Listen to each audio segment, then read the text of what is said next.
Inaasahan naman ang lalong pagdagsa ng mga bakasyonista sa Baguio City ngayong Semana Santa. Ang sitwasyon sa summer capital ng bansa, silipin sa unang balita ni Katrina Son. Live! Katrina? Ivan, nagsimula na ngang dumagsa ang mga turista dito nga sa lungsod ng Baguio City para gunitain dito ang Semana Santa. Kung sa ibang lugar ay problema ang hindi pagulan at ang kawalan ng tubig, tila taliwas ito dito sa lungsod ng Baguio.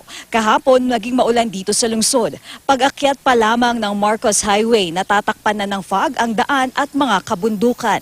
Nagzi-zero visibility pa sa ilang lugar. At kahit summer, ramdam na ramdam pa rin ang malamig na panahon.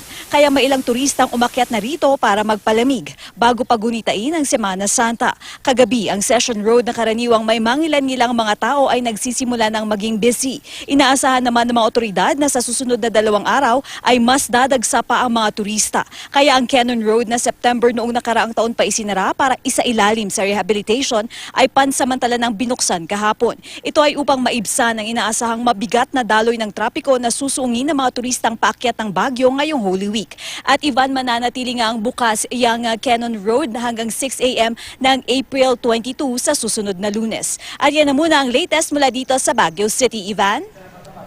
Katrina, para sa kapakanan ng mga bibiyahe natin mga kababayan, access paakyat ng Baguio, bukas ba lahat ng mga major highways? Yes, Ivan, bukas lahat ng mga major highway.